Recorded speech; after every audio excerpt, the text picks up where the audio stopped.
Guess what day it is?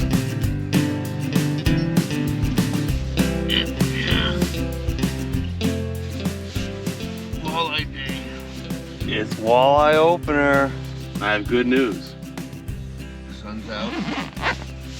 When I woke up, Mr. Turtle said it was 39.5 degrees, but right now it's already up to 40. And look, I was so excited for the day. Yeah, you I went to bed ready to go. Maybe my bag lets me out. And I already received a news alert. That there's gonna be wonderful weather. There's an unconfirmed sighting of Walleyelegladon in Crooked Lake already.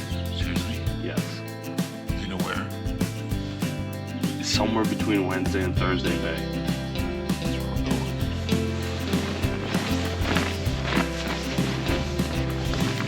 We better get on our way. As always, in the front of the boat, I'm Ben, with Rob in the back. I have in my mind that The Rock and John Cena don't like each other. And when our powers combine, we make Portage Mule. We're in the Boundary Waters Canoe Area, and it's opening morning of walleye season. The coffee's hot, the bugs are thick, and the fish, well, you'll see. In this episode, we're chasing walleyes, wrangling northern pike, braving storms, and even attempting our first ever Woodfire camp pizza. So stick around for fishing tips, campfire meals, and plenty of laughs. You never quite know what's going to happen out here. And if you haven't had the chance yet, please like this video and subscribe to our channel for future updates.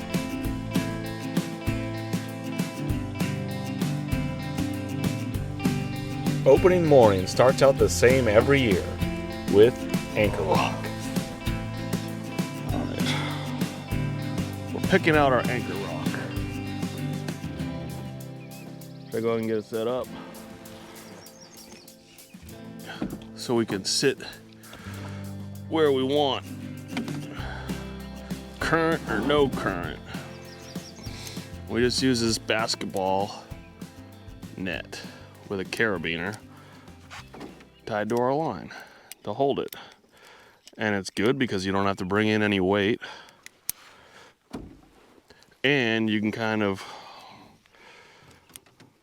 modulate it depending on how much current you're in.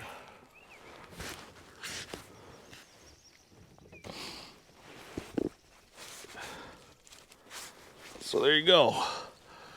Something like that. I should advise the viewer that Rob breaks out into spontaneous song and or poetry during this episode, and that his greatest hits will be available on our website. Beasts of England, beasts of Ireland, beasts of every clime. And before long, the wilderness provides. Mostly for Rob, though. So far.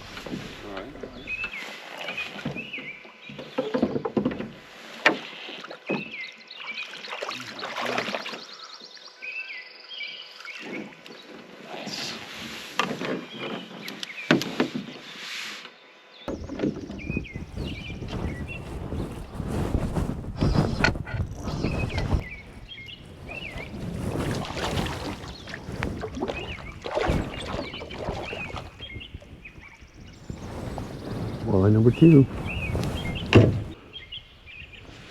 Look at that guy. Nice one there. And I got to save my minnow.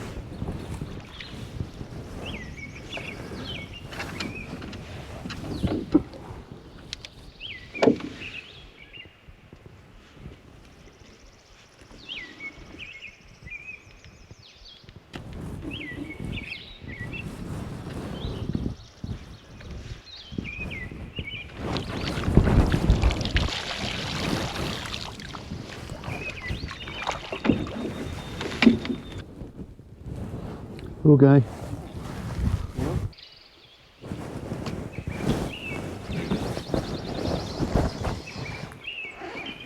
That's a little bit bigger one than the last one.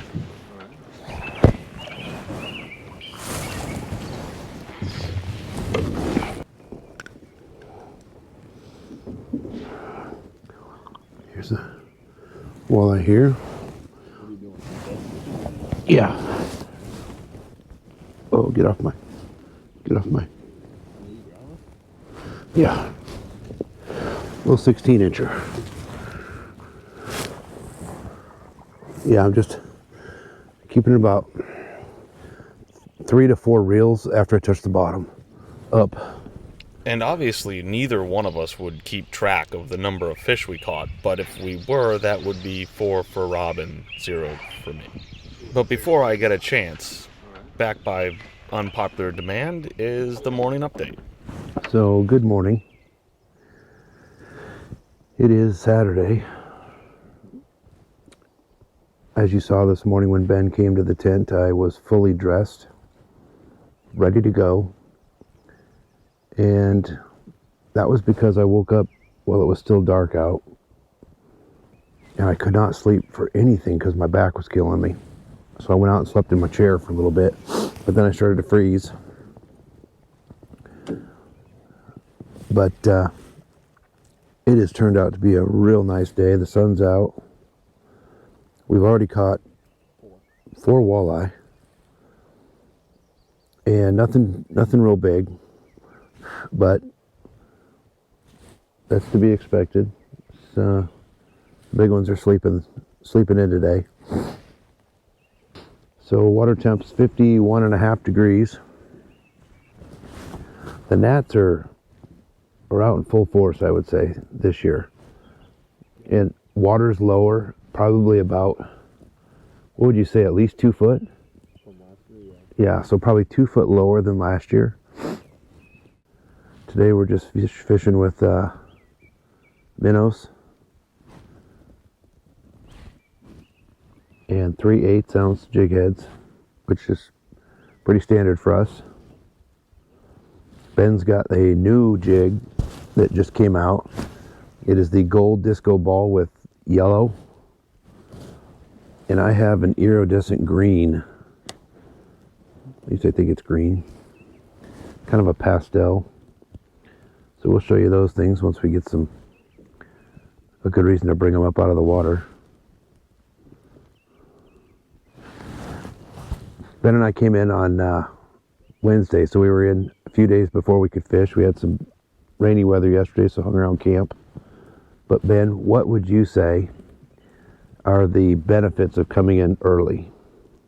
You don't have to rush through everything. Yeah. You can work out all the kinks. Oh, this one's a bigger one. Oh yeah. This will be a net one. Oh, look at those new jig heads.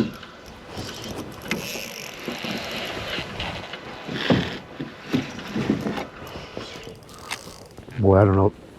He's moving like a walleye. Put that tension on. Ooh, some boils. You gotta.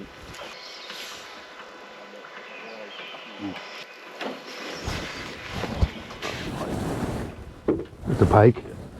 That's what I was afraid of. That fish is giant.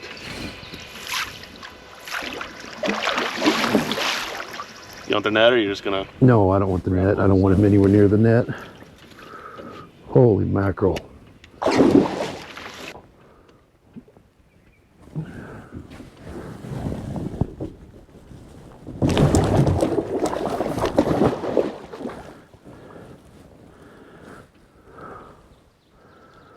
Holy mackerel. I don't know if I like these. Flip out? Yeah, he just ripped my arm apart.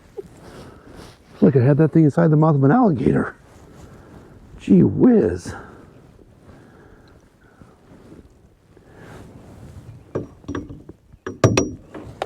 I'm not gonna lie, I don't like catching those on jigs. You have to get real personal with them. Yeah. I can't. Now this is where the glasses would come in handy. This is that green jig. It's iridescent. It's got a red hook on it. Ben and I like the red hooks.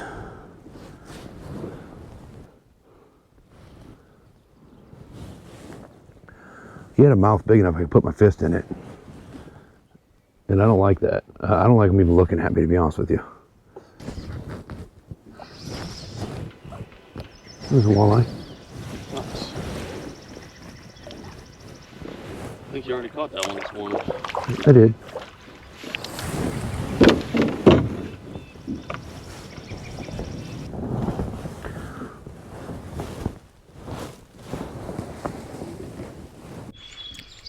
I let Rob have his fun, but now it's my turn to fish. Little guy. Oh, smallest fish of the day. He couldn't even get the minnow in his mouth. Jeez. Well, it's a start anyhow. There you go, little Probably fella. can catch a bigger one on his way up.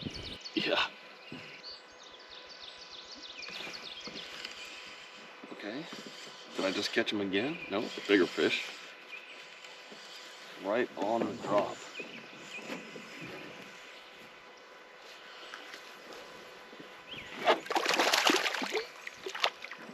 When I say bigger, I meant compared to the last guy. He's double the size of me. Yeah, we're going in the right direction here. There we go.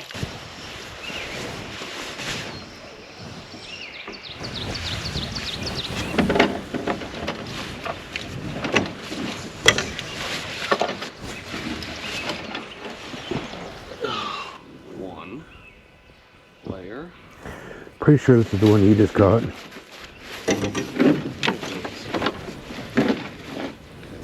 One layer.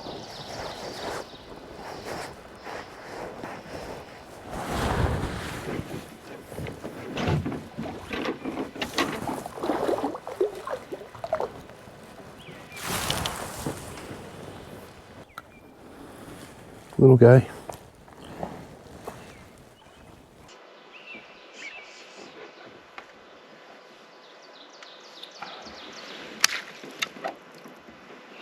Smaller. Cut that little guy.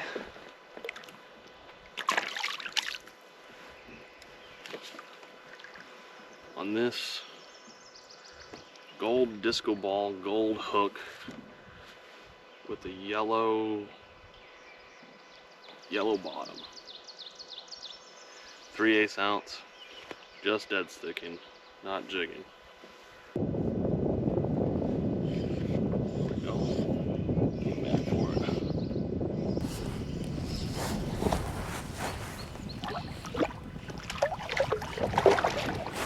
Double? Yeah.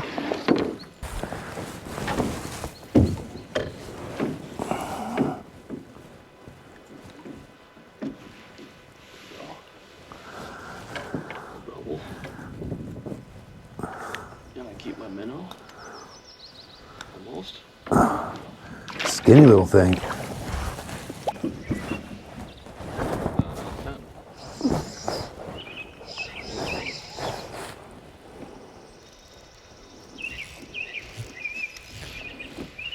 Bigger fish or? You went far off. Don't fling, don't fling. Don't fling my minnow. I'm recycling, my friend. We'll let him grow up till next year.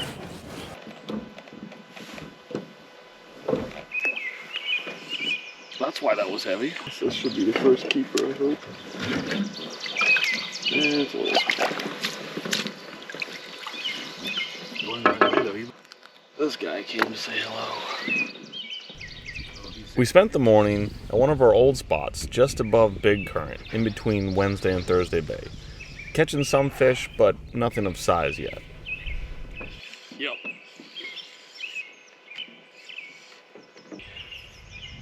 This looks like a relatively easy thing as long as he doesn't freak out.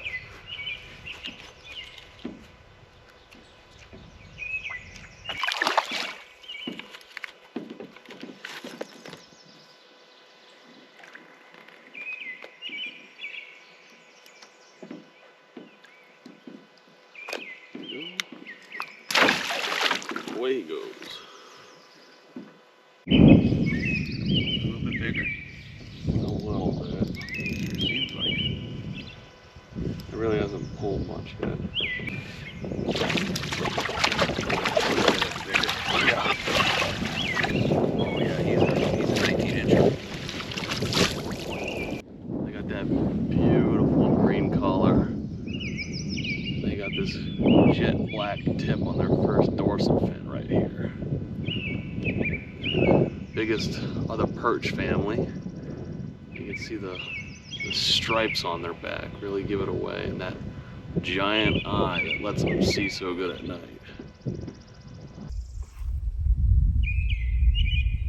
Catch a fish. Trying.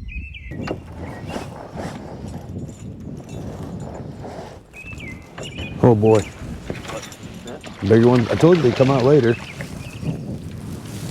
See that? There's another eater right there.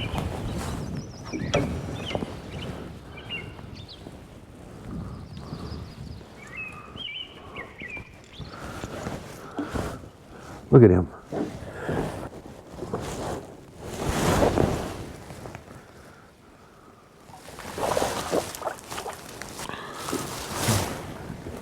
There's another little one. So right now we are just kind of wrapping up our morning outing. It's been very productive. The whole area has been pretty successful this morning. Small though. Our biggest two fish, Ben caught 19.5 inch, which he's got on the stringer, and I caught an 18.5 inch. We're gonna head back and probably have a smorgasbord of brunchy things. Currently we're at 17 walleye. Once Ben catches this one, we'll be at 18. Can you stop on odd numbers? I don't think you can. Is that what happened? Yeah, so if you stop on odd numbers, you'll turn your boat over. Yeah, never do that again. Portage Mule pro tip. You stay out and fish till you have even numbers. There we go. Who puts you on the fish? Go odd numbers. Mini guy. All right. 18, time for breakfast. Brunch. We've spent the morning pulling in fish, and now it's time to paddle back through a couple bays to camp. The route takes us past a few campsites, some gems, some duds. But our destination is breakfast, and in true Portage Mule fashion, we brought enough food for an army, so of course we're going to cook it. Bacon, eggs, pancakes, and today a bold new experiment, decaf coffee. For all the coffee drinkers out there that haven't seen the Portage Mule percolator video yet, this is how we make coffee at camp. And by we, I mean I, because Rob does not drink coffee. I'm trying decaf this time. 3 scoops. Already filled this with 3 cups of water, which is up to the top line on this little 3-cup percolator.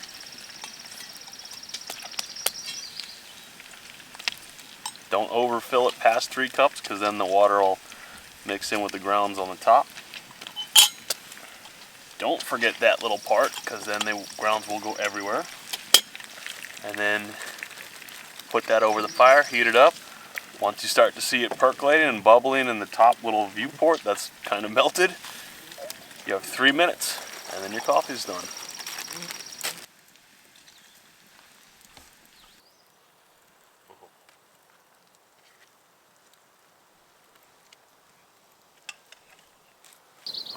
Rob is claiming this is going to be the best pancake yet. I hate it when he's right. We're right? No, worst. Yeah. Cooking in the Boundary Waters is an art form that requires skillfully balancing sitting, standing, kneeling, maintaining a fire, eating, reigniting a fire, feeding the fire, and cooking. And Rob could put on his own Here masterclass. for a minute. We spend some time cleaning up breakfast and relaxing around camp, before we head out for the afternoon's exciting sequel to the morning's fishing. So here we are. What time is it? 2 p.m. on Saturday, May 11th. And we are heading out for our afternoon walleye expedition in search of Walleyelegladon. And it is sprinkling. So the campsite we stay at is about a 15-minute paddle to the spot. We passed the campsite we stayed in last year, which is the negative star campsite. And we make our way to Dragonfly Alley, which was named because in June, that's where all the dragonflies hang out. And so as we pass through there, all of the bugs that have flown around us, like pigpen from the peanuts, for you older folks, the dragonflies will usually hang out with us long enough to eat them and get rid of them. This trip, you'll notice that as of right now, there's been 100% compliance on the personal flotation device usage. And this year I went with a inflatable AM24 automatic manual. So as I go over a couple of different options between the different PFDs is this one here, the automatic side of it, when I hit the water, it'll inflate automatically. Whereas I had looked at some that were only manual, and considering my bad luck, I thought, you know what, if I'm going to go over again, I'll probably hit my head on something and pass out this time, so I might as well at least stay afloat so Ben can drag me back to the shore. This is Dragonfly Alley, as you see as you go through. When you travel, if you do travel with an inflatable, you want to make sure you do bring the extra cartridge, because if you happen to go over at any point and it gets tossed in the water on a portage, or something happens and it gets wet, carry that with you, because you don't want to be without. Also, when you make a purchase, it's important to understand that they do not come with the cartridges in them, so you have to put the cartridge in them. Your life jacket should come with one, just not installed. So make sure that you're double checking that your cartridge is installed for maximum inflatability. this really is Boundary Waters weather in a nutshell. We're in a nutshell. Perfect weather in the morning, beautiful, sunny, and blink of an eye, overcast, rainy, cold. But yeah, loving this life jacket. I've worn it the whole time on every lake on the way in here, but it's nice. It's made by NRS. It's specific for paddling and specific for fishing. So the flotation inside of it, in the back, is actually The flotation mechanism above the seat. So it's not pushing me forward as I sit down, which is really nice. I barely even notice it's there. And it's cut just right so that it doesn't get in the way of my arms when I'm paddling or fishing. I'm actually really impressed. But it's nice, it's got two front pockets, a little spot for my fish pliers, and thanks to Tiger, I got my little retractable doohickey here to hold my phone in, so that when I go over, it stays with me. And people ask, why do I bring my phone with me? And it is not to make phone calls or check emails. It is just to take pictures for the gram. Changing up my jig because the northern smacked that and kind of got it all wonky. This is the new one, Fireball. That's a good name for it. Green, yellow, orange. Glitter Fireball with a red hook. Getting bites, getting bites.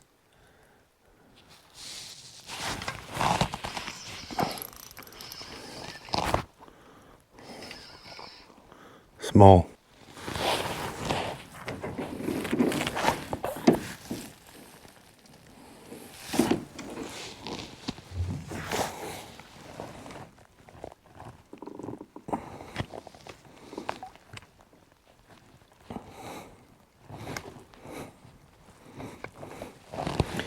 Just a little guy.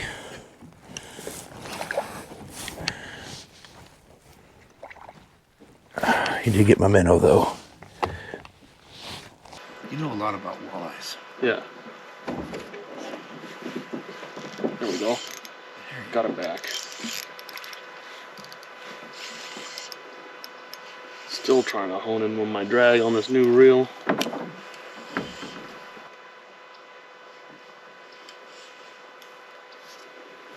This is a bigger walleye. I'm gonna try the new way. Ooh, he's an eater. Do we need another one? I'm just saying, like, that's a big one. So I'm gonna lay this down. Yes, I am. I'm gonna hold him here.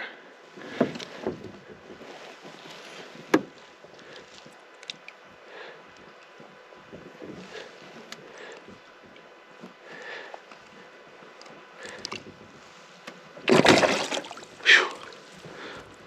There we go. He knows exactly when it's time to go. Does he? As soon as that hook's out, yeah. Take it, buddy, take it. Ooh. That's a little bit bigger fish. Maybe. Maybe not. Nope. I mean, bigger than the last one I caught.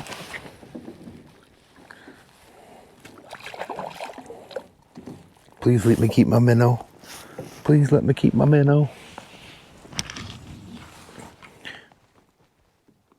Oh, come on, don't bite his tail. Oh, come on.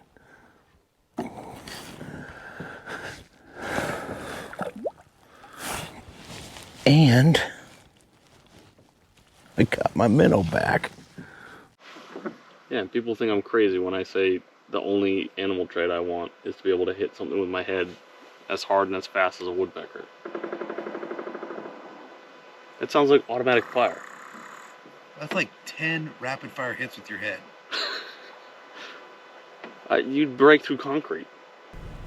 Rob also spent his off season studying birds, which really came in handy this trip. I bet it's a big, giant, red-headed woodpecker. I saw one this morning. Big fish? Stay on.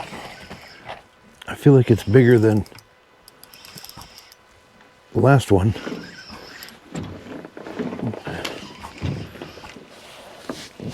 Not much. Oh, we have a double.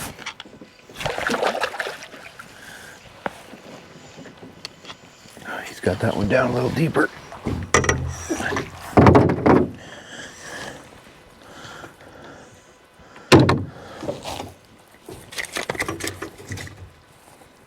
Yeah, buddy, you're okay.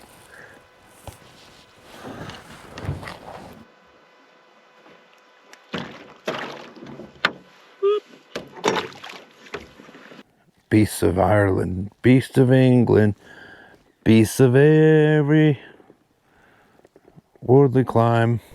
Remember, I warned you.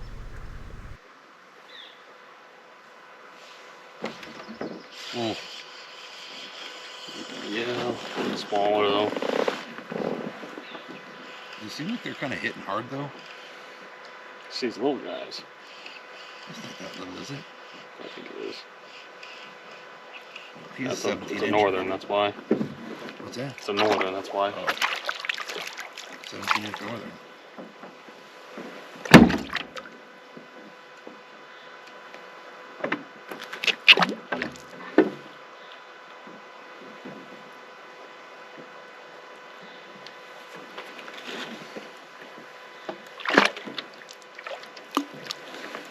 And a northern. I don't bring them up to show off a whole lot because Who cares? I don't want to. Please don't be the same guy. It's heavier. What's that? It's heavier.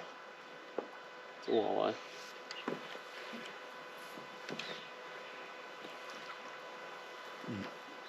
He had to have hit it on the drop.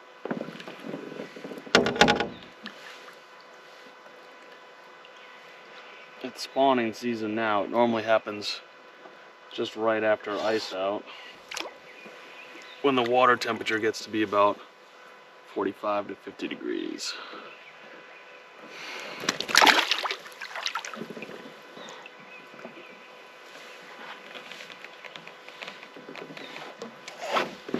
And as Mr. Turtle said earlier, the water temperature at the surface is 51, so you gotta be right in the middle of spawn right now.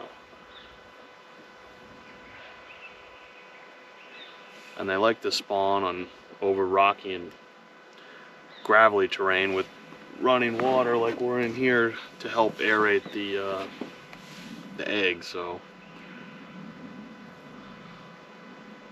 just try to find that type of bottom, and moving water definitely helps.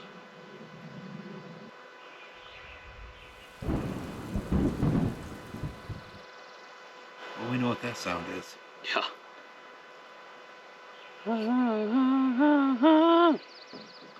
Thunder.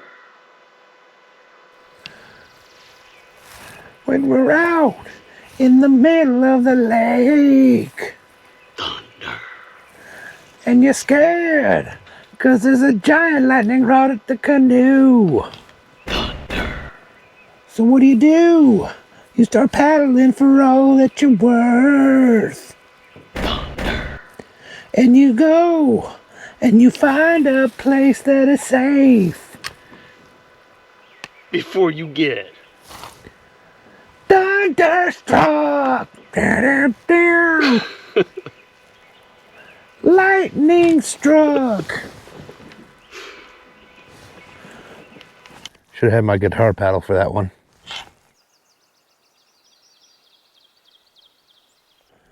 Come back, baby, come back. Baby, come back.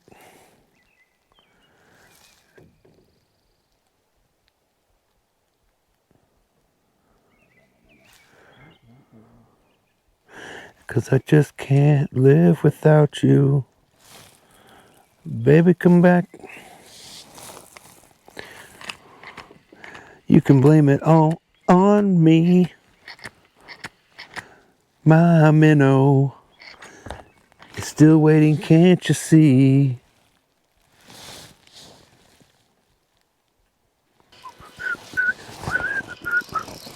double. Ooh, that's a bigger one here. Okay. I don't think it's like net worthy big, but it's just bigger than what we've been dealing with over here on this side of the boat. Ooh, look at that little guy. Some people would say he's an eater, but for me, I'd say he's just a baby. What wants to say? He decided to pierce his front top lip.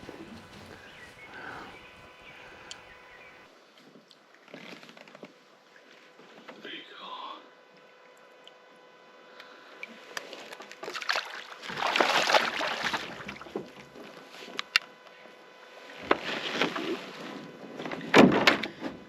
go. I used about every tool on that except for the walleye counter. So after I caught that northern pike, it was not in a good place in its mouth, at least for my line, so I am just gonna be safe and retie.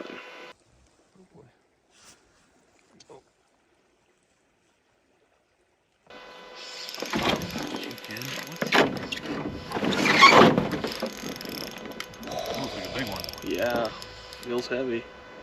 Heavy fish. Maybe there's one in here for me. Where's the net? Is it just right behind me? Yep, it's on the ground. You'll have to move your paddle. Okay.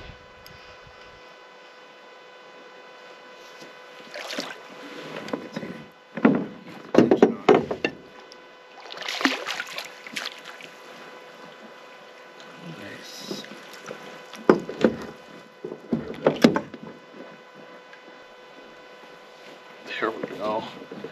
Biggest fish of the trip yet on the little fireball jig. 21.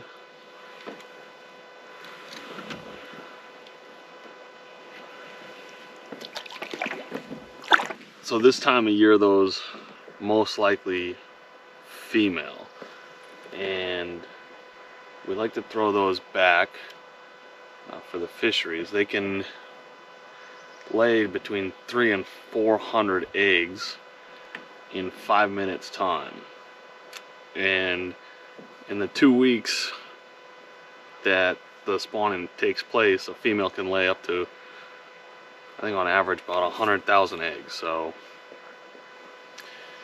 would it be nice to keep the bigger ones? Sure, but We're not into caviar.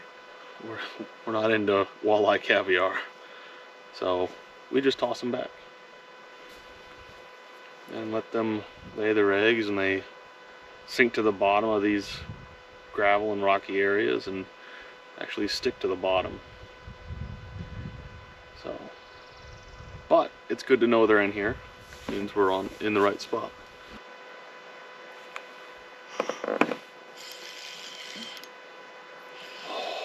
Oh, it's definitely my jig. Fish on. What? I said fish on.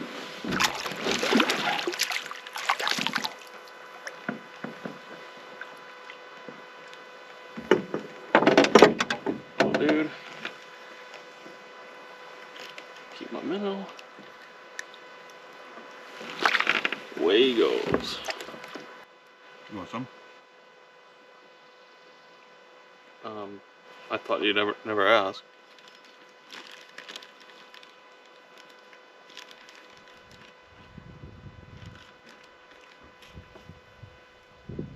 You're gonna throw them out to me like a minnow? Mm-hmm.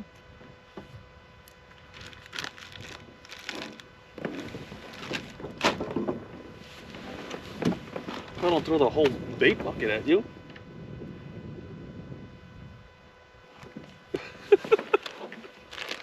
Try it. You pick them out yourself. Lunchtime in the Boundary Waters means enjoying Costco's dried mango slices while doubling up on walleye. Double? Yep.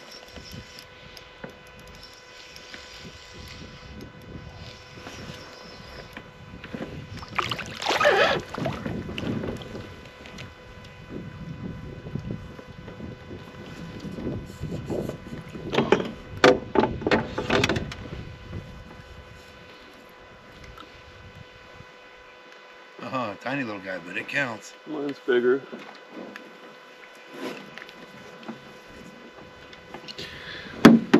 Nice double. Walleye are a schooling fish, so when there's one, there's typically more.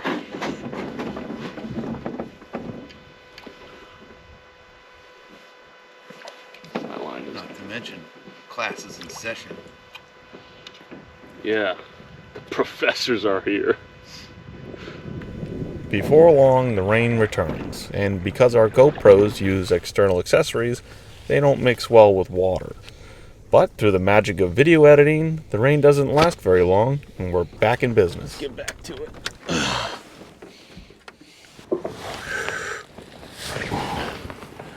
Do a little dance. Make a little something. Catch a big walleye. Catch a big walleye.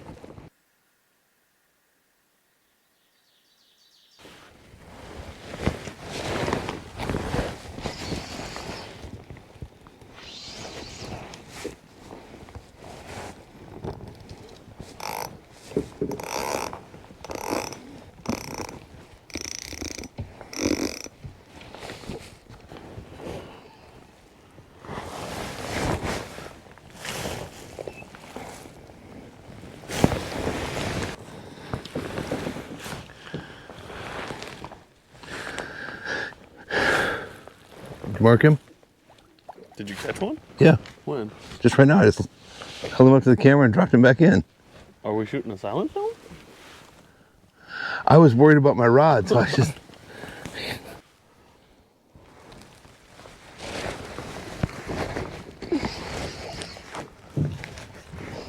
We got a fish on.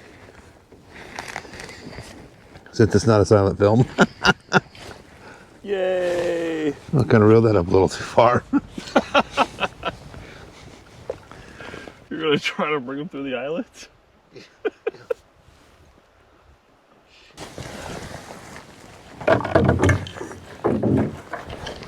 Okay, it's gonna be that kind of deal.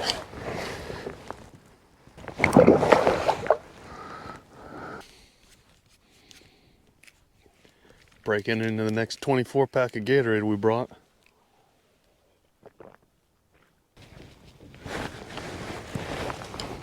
Fish on. Nice. Don't horse him, Rob. Stop reeling. Okay, reel.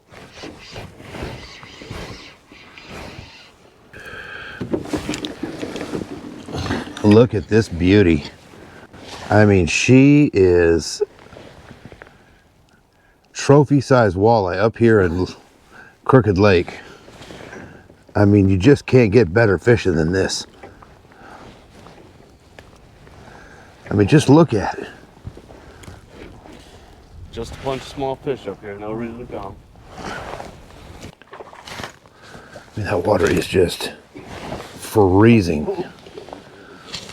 Can't believe we fell into it. Fish on. Here we go. Hey, don't horse him. I'm not. Don't horse him. How am I horsing him? As a true conservationist, I like to emphasize the release part of catch and release. Na na na na. Na na na na na na na na. Here comes the sun. Here comes the sun. Can't you feel it? Walleye fishing is not quite done. Now the sun's out. We're at 41, but need one more. 'Cause we're convinced odd numbers will find your things at the lake bottom floor. 42 is the signal for when we leave. We're not greedy. 42's a good day of fishing. Here comes the sun. Da da da da. And walleye fun. Oh yeah. I love fishing in the lake that's crooked.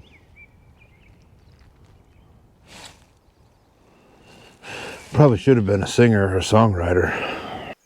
We paddle back to camp and let Rob ponder his career choices and begin getting ready for dinner. Well, after 41 fish, there's nothing like a nice dinner of, you guessed it, Pizza. pepperoni pizza. A Boundary Waters first for us, so we're gonna see how this goes. Rob spent most of the day making the dough. We brought in 2 pizza crusts, pizza sauce, mozzarella cheese, which is questionable at this point, and pepperoni that does not need to be refrigerated. But we got kind of a unique fire situation going on. I've got some logs that I'm putting on top of the grate to try to get those to start so that they get real hot coals on the underside, so that once this fire kind of settles in and its coals, we're going to essentially make our own pizza oven out of the rocks in the grate. And with the wood on top, that's what we're going to use to melt the cheese and everything down while it cooks from the bottom up with the coals. It's pretty much your standard wood fire oven, right? Yes. This is exactly how they do it in every restaurant, so why would it not work here?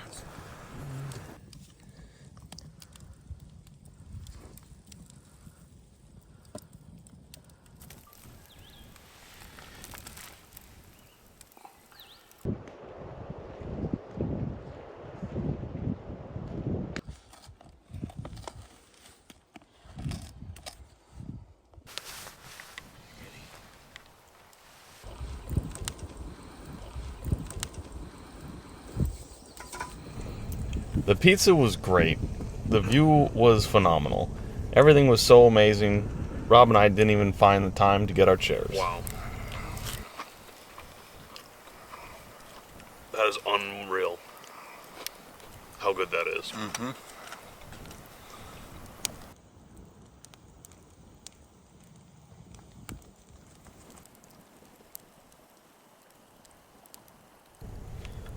Well, dinner's done. The fire's crackling.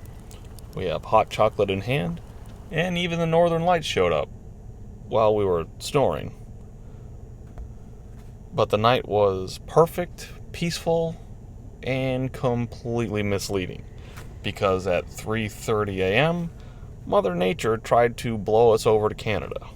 3:30 in the morning, Rob and I woke up to the sound of our gear tarp fluttering in the wind, at least half of it. So we jumped out of bed to try and tighten down on the gear tarp.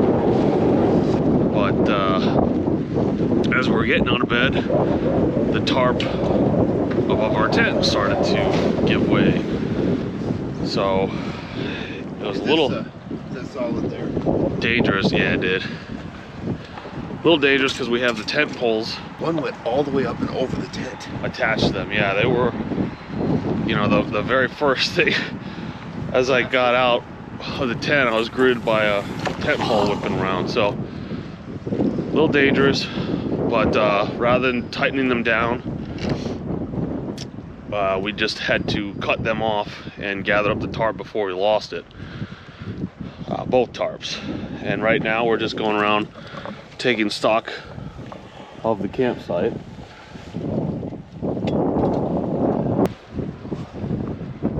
So a little terrifying. Yeah. A lot of terrifying. Why does it seem like the wind's already died down? It has. But I mean, just the hearing of one flap is fine, and then all of a sudden it went from that to everything was going 45 or 50 mile an hour gusts or whatever. But just the sound of it. Well, I don't know if you can kind of see on my hand on the sides here when I was grabbing the strings and stuff. I mean, it was just crazy. It was crazy. But now we have our tent. Our tent is fine. Let's see, I don't know if you can see it. But there's no more tarp. Our gear was over here. Check over also that one pole became Airborne. That it didn't. Yeah, this was the side that had the two tent poles that took the brunt of the wind, but it's good now. The tent staked down fine. The little gear tarp in here, that's where we're going to be moving all of our stuff for the night. Pretty little, almost no rain came with that, which is wild. We can see lightning in the distance. Canoe managed just fine. We put little bags over the GoPros at night. Mr. Turtle's hanging out. The bait I took a look at, it's still doing pretty good. We had that one time where the bait was decimated by the wind one night. That's fine, and this tarp is just sitting here like Joe Cool. Well, and you can see, I don't know if they saw close up. Here we tied it 4 corners down to the roots. Yeah. So these are the nights where these reflective things really help. But yeah, that's one way to wake up. In a quick hurry. Rob tried putting my pants on at first. How'd that go? We police up the camp, so we don't have a whole lot of kind of miscellaneous stuff going on, you know. All the stuff was in the pack, all the food was in the barrel. We got some kitchen stuff kind of out, but that's heavy and not going to go anywhere.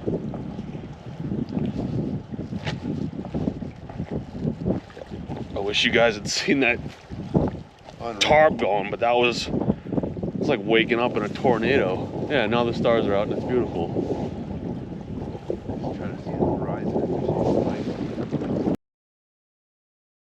Well, the storm left almost as quickly as it arrived, and after its attempt to blow us out of our tent, here we are.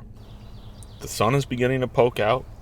Mr. Turtle happily greets us to start the day, as we stare out onto a lake smoother than a hotel lobby floor. This is the kind of peace you only find in the Boundary Waters.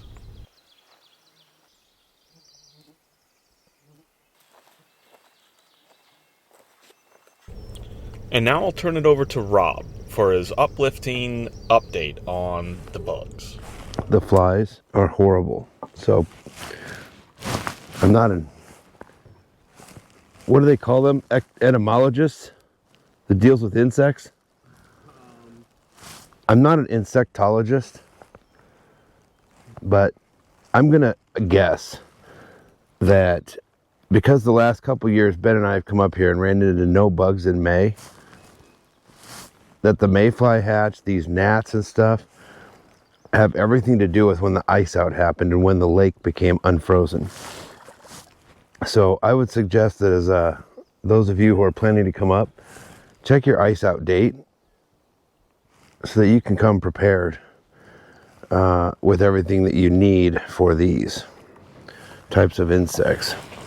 One thing that I recommend that we normally bring, and we could have brought this time and didn't, is a product called CB80. It's good for around the house as well, but it's a very expensive insecticide. That's a restaurant grade. And a couple of puffs of that inside your tent at night, especially if you come in June or July or August, it would be almost necessary. Put a couple of puffs in the tent before you get in to kill all the bugs inside your tent. But think about when you're bringing that mosquito net up, having a wide brim hat that it'll go over well and keep it away from your face. These aren't biting, whatever they are, they're just annoying. They fly into your eyes and your ears. I don't know if you guys can see all of these bugs around me, but I'm convinced, and there's none around Ben, but I'm convinced that they sell these mosquito nets with an attractant so that you think that they're working so well,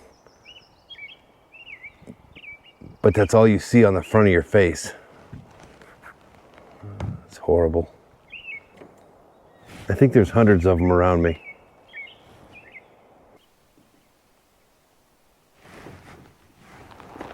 Fish on.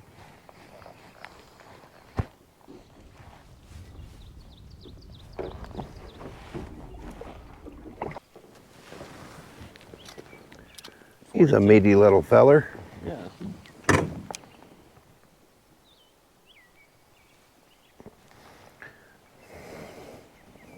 Give or take 16 inches. I already clicked the one today. I got a fish. There we go. While I was getting you bait. I love it. See, that's how easy the fishing is, guys. You just put it in a rod holder and catch a fish. No need to really bounce it up and down or any of that stuff. That's it. With the minnow that is on there, it'll do the work.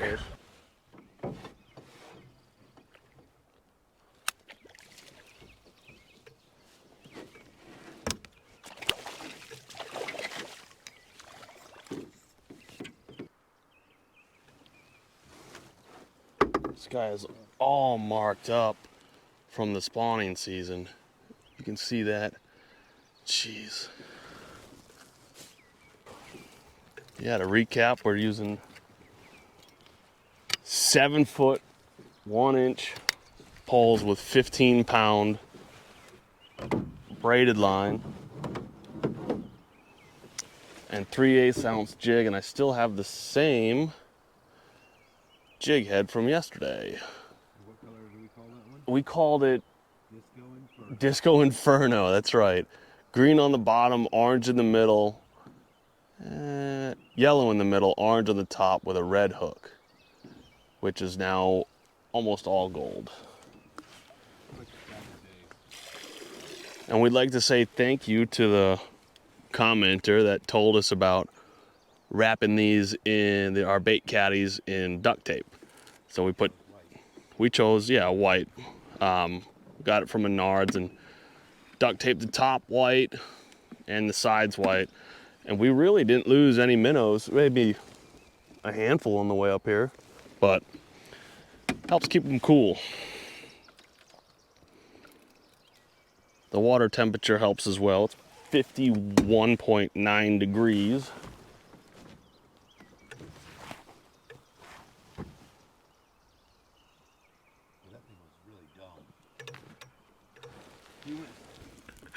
Well, we just lost one minnow. Walleye on. Ooh. Don't horse it. Don't horse it.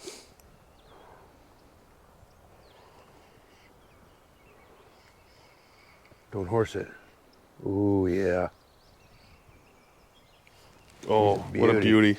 You good? Yeah. Okay.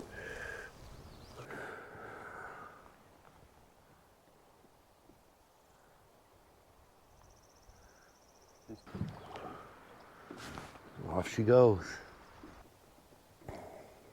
So I'll give you a second update to our first update. After we got the poles. So we got to the fishing spot this morning after talking to you a little bit and realized that we didn't have the fishing poles. Which you need.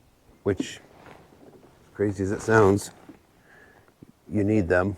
We had the bait. Yeah, we had the bait. We're getting into some bigger fish today already than we did yesterday. But again, those of you that have never been to the Boundary Waters that might be checking out this video, Ben's hooked up now. It's pretty simple. I think your focus, if you haven't been up here before, or you don't do a lot of fishing, would be to learn how to clean them. That'll be your biggest thing, is cleaning them, because you're going to definitely catch them.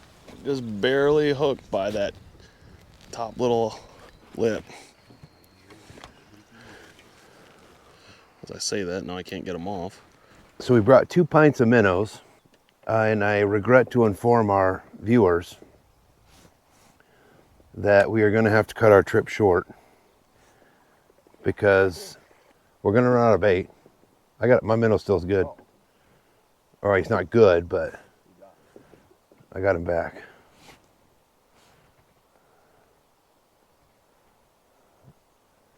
I think he has a broken heart though.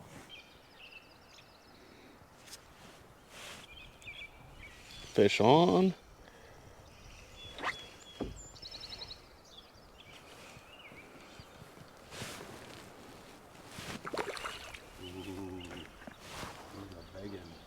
No.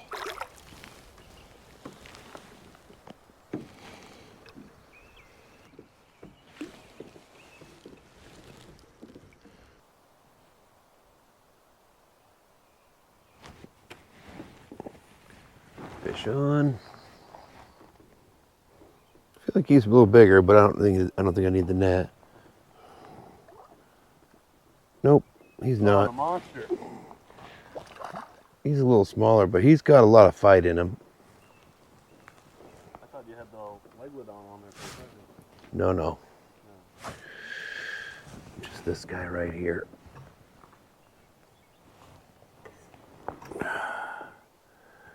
He's a little gill splayer. He's just a little guy. Oh yeah, it's 14 inches. He's got a few years to go before he can stay out of the water. He did steal my minnow. There we go.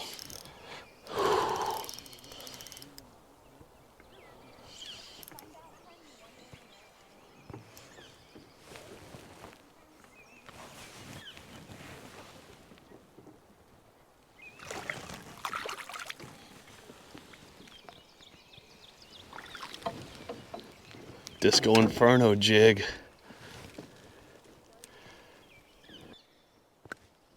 And all you're feeling for is a tiny little tick. They don't hit it like a bass or anything like that, or a northern. It's just a tiny little tick on the line. And then just a nice sweeping motion to set the hook. Don't yank it out of their mouth.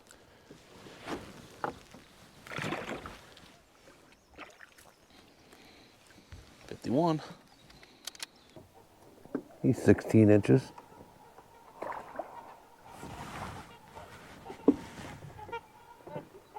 See, look at their heads not move, but their necks do. It's kind of wild.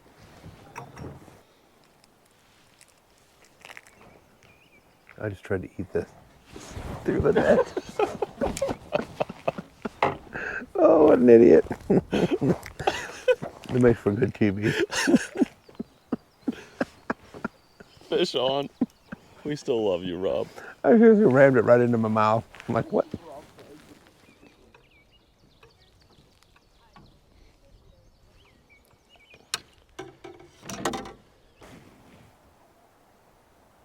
There we go.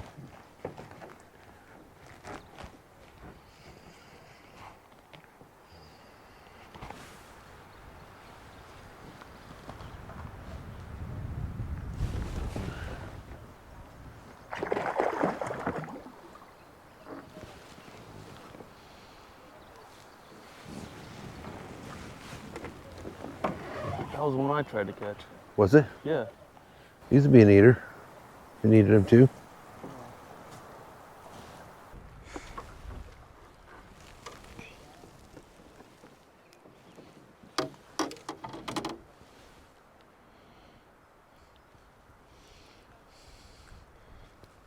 Lost my minnow, but there we go. They're bottom feeders too, so the name of the game is making sure you can feel the bottom with your jig and just raising it up slightly from that, because that's where they're going to be eating. So if there's too much current or too much wind, you might have to go to a heavier jig or find a different spot. So anybody that's used the Larry's Copper Magic, we'd love to hear from you and your success with that lure. I know there's been a number that have been purchased and acquired.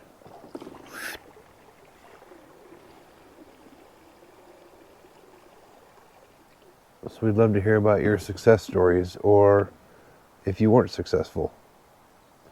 And also how you were fishing it. Were you just casting and reeling, which is Ben's method, or were you casting and putting a little jerk to it, which is my method? Look at this. This is unbelievable. There's literally hundreds. I can't even see out of my screen.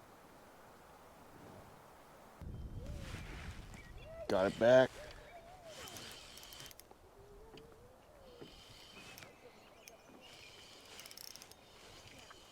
Oh, it's shaking its head. Yeah. No, like a small little feisty one.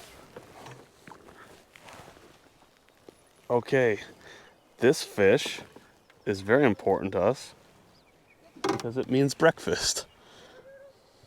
And we are stopping on an even number. Yes, of course, 56. Because I believe yesterday, by stopping on an odd number, We had a tornado hit our camp. yes. And a slow start today. The start today was good. Well, I mean, how many did we get? Well, we were 16? only, I would say, We had 41 by this time yesterday. Oh, that was all day. yeah, Sorry. What did we have yesterday at this time? 20. Okay. This net's doing weird things to me. We were 45 minutes late. Actually, probably more, an hour later today. So what you're saying, it's been a good day. Yes. And the fish have been bigger. Okay, that's true. This net, it's got me all discombobulated. I can't think straight. I'm trying to eat through it. I mean, like, more than once. Golly, what is happening? You know what? I'm taking the net off. I see the flies. They're not around me. What do you mean? They're around You you. hear them? I just saw one. Today's breakfast has got a little bit of flair from New Orleans. We got peppers and onions and potatoes and eggs, jalapenos, poblano peppers. Poblanos are in a liquid form with the Cholula green pepper sauce, and our sausage with jalapeno and cheddar. But that won't fill us up. No. We also had everything bagels Oh yeah. with grape jelly Grape jelly. and coffee. Gatorade. We're about done with that 24 pack. Got a few left. With our morning mission complete and done feasting on the skilled breakfast that outweighed the canoe, we kick back and relax until the wind from last night makes a return. We hope that the spot that we normally fish above the falls will be protected from this wind. However, it acted more like a wind tunnel.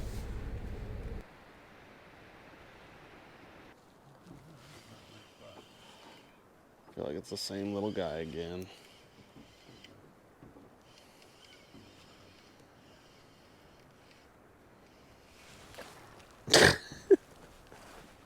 As Rob throws just past me. Hey, that's where the fish are. Not back here. All right.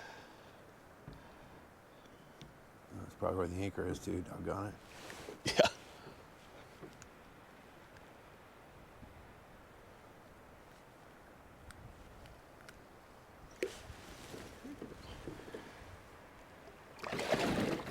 Dang, he was angry. Wow. So the cool thing about the spot that we're fishing at on Crooked is, you've heard Rob and I say that it's border waters. And what that means is this literally is the dividing line between the US and Canada. So over this shoulder right here is the United it's on. States. After casting up to you. And over this shoulder here is Canada. What time is it? 3:42. I told you they're going to turn on at 3:30. Rob's premonition about turning on at 3:30 was correct. But yeah, it's pretty cool. So you can get a can pass, which allows you to fish over in Canadian waters. We haven't gotten one this year, so we have to stick on this side and not venture too far over the middle of the river here into Canada. So, but pretty cool. And as you go along on Crooked Lake, there's these little boundary markers that delineate kind of the path the border takes. They're little, they look like little cans, and they're silver, and they're concreted into the stones or the rock as you go along. Hence the term Boundary Waters. I feel like I have my best chance of catching the net right here. But if not, I'll take this walleye instead. And you say which walleye? I say this one. Ooh, he's headstrong. Headstrong to take you on. Headstrong, but not stronger than me. Stay on my line and I'll bring you in.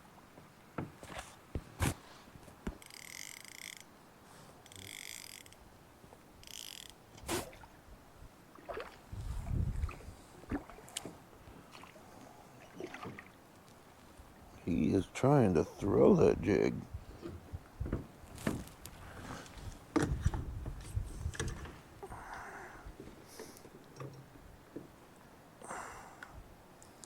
Look at that.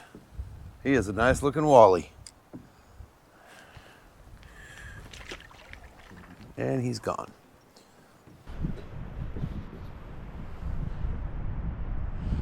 Okay.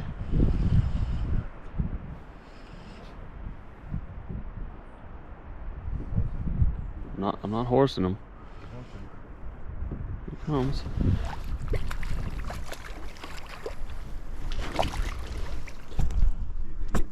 No, small.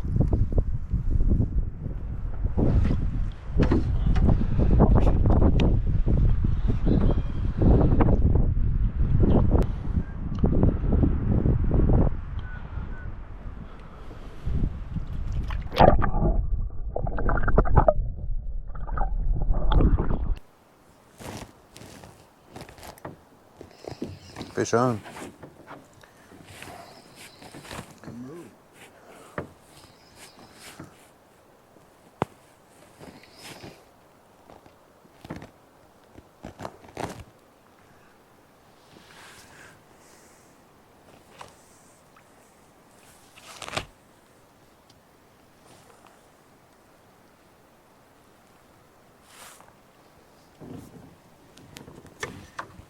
Oh, he's a nice little feller.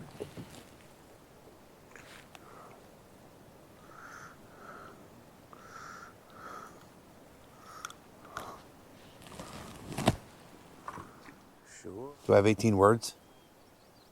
How many? 17 words in my haiku. Fishing. Fishing. I go there to throw down.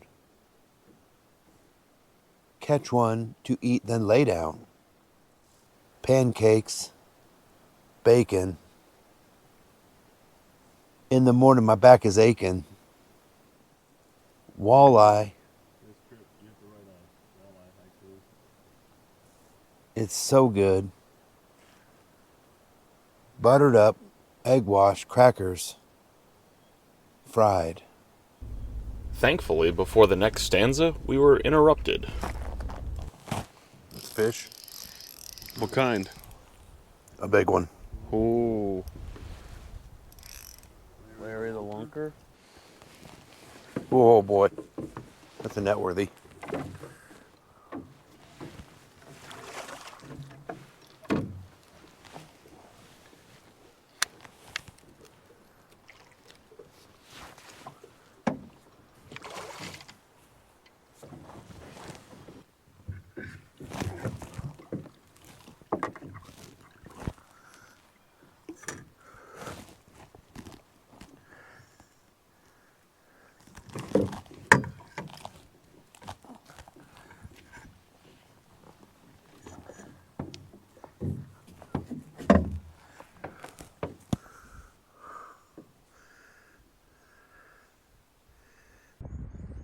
Nice.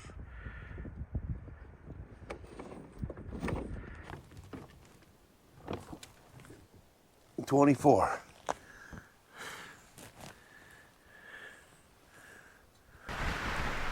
Well, we came for the walleye, but stayed for the whitecaps. And you can rest assured that even though the walleye might be elusive, the wind will always show up.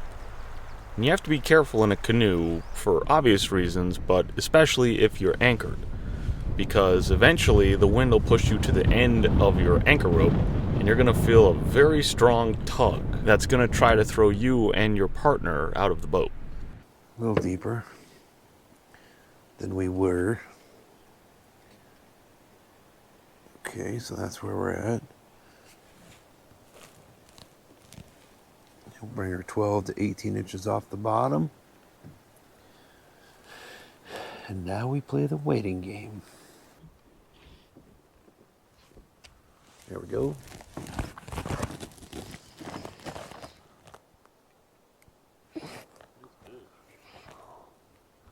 Oh, this thing's moving a little funny. This moving like a Like a 10-pound walleye? northern. No, that's a walleye. Good one at that.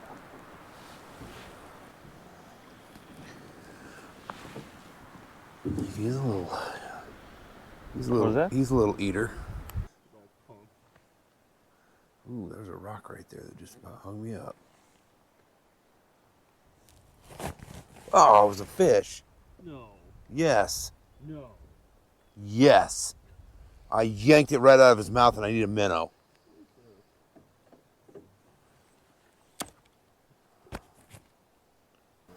Oh. Oh, you've got to be kidding me. Okay. Now it's, as you say, personal. It's the bottom of the ninth.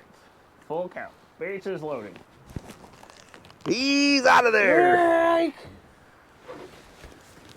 don't know about the Timberwolves, but the Portage Mules just won. All right, we're going to do this one more time, and we're going to take it slow. Here we go. He's messing with me. He's messing with me. Not striking yet. He could have just stole that thing just now.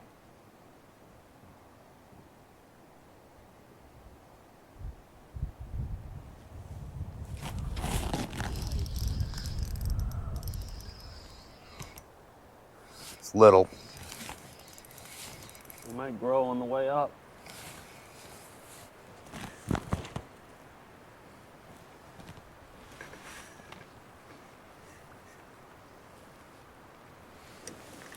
Oh, he's just a kitty.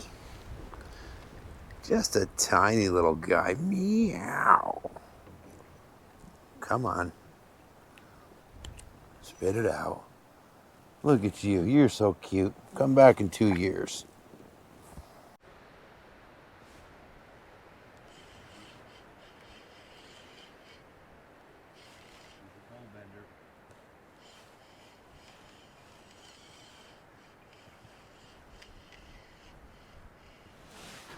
Look at him. All 1 pound of him. He's trying to eat my micro leech. See ya.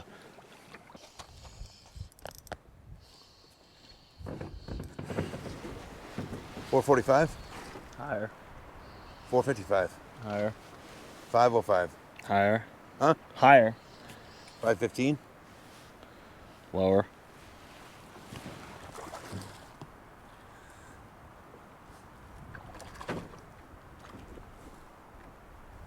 Didn't touch him.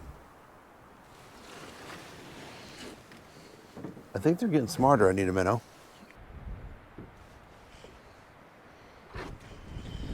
I might have got it up here.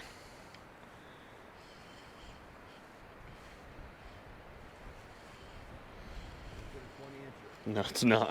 I can tell you that.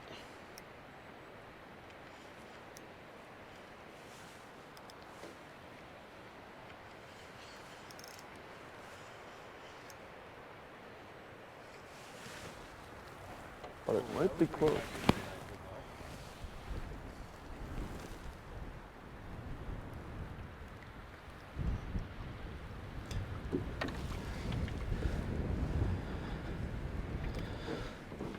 Didn't think it was that big on the line. There we go.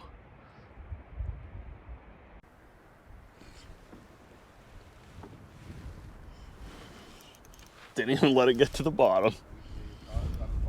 Yeah, caught on the bottom, but it's coming up.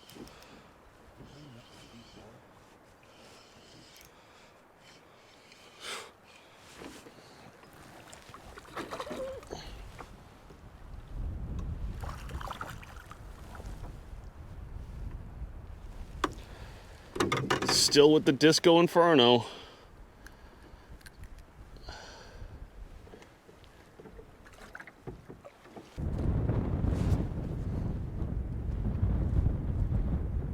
Yeah.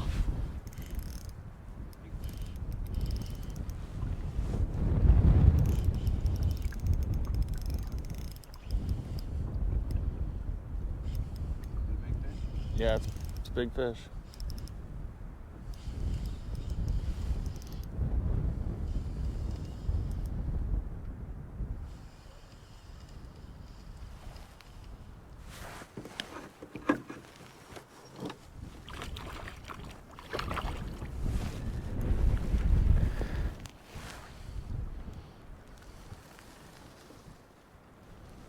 Not that big. Whew. It is.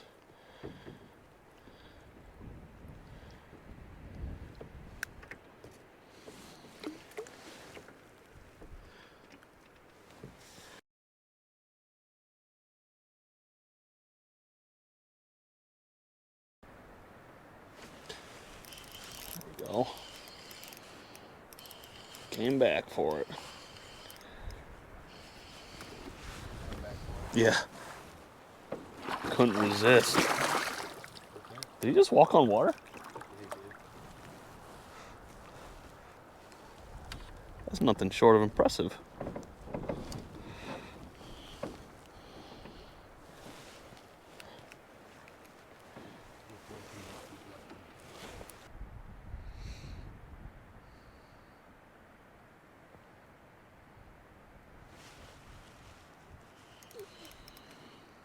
Fish on, here we go.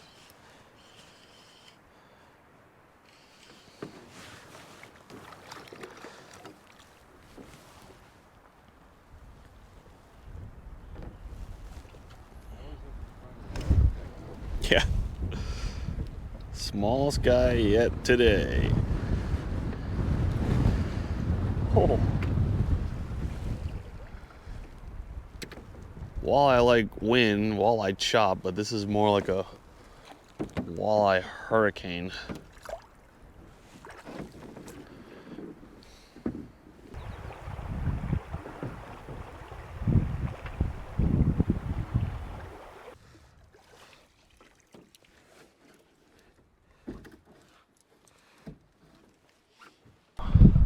Well, we're back after a exciting night of fishing at our spot. We got 31 total walleye today, and tonight for dinner we'll be doing blackened walleye mac and cheese and our first attempt at bannock. And we'll have to say thank you Topher for this recipe, who told me just Google bannock, and this is what I came up with. Something like 1 cup water, 2.5 cups flour, salt, sugar. I can't remember the ratio now, but if you do what I did and Google bannock, I promise you there's recipes. Kind of looks like Bisquick.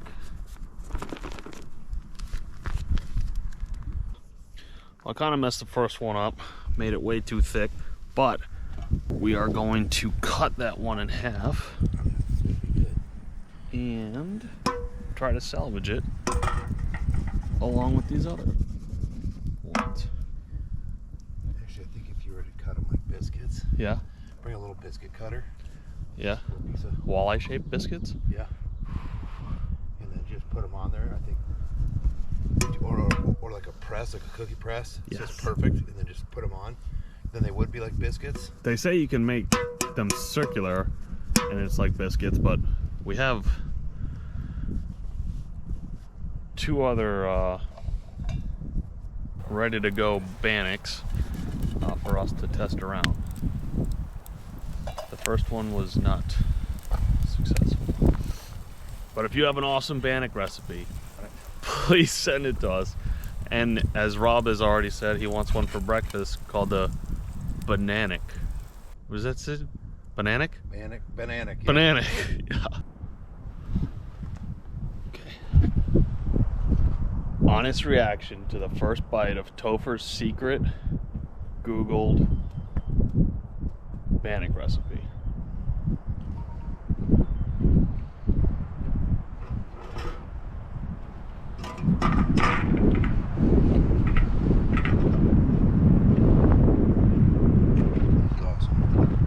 Yeah, it is.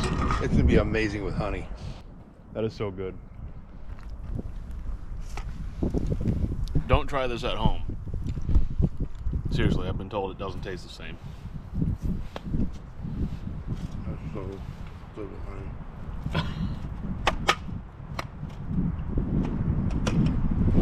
It's like a funnel cake. Oh my gosh. Are you not eating this? Oh, go ahead. Wow. It is like a funnel cake. Did you get it with the honey? Mm-hmm. Kind of want more, don't you? Yeah.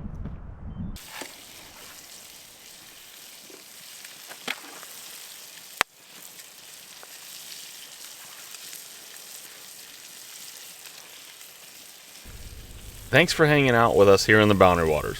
We hope you had as much fun watching as we did paddling, fishing, and, well, surviving the storms and Rob's poetry. Hopefully you picked up a tip or two, or at least a laugh along the way. If you enjoyed it, make sure to hit that like button, subscribe, and drop a comment. We'd love to hear from you. And don't go too far, because in part 3, we discover Portage Mule Pass and start laying into some really big walleye. Trust me, you're not going to want to miss it.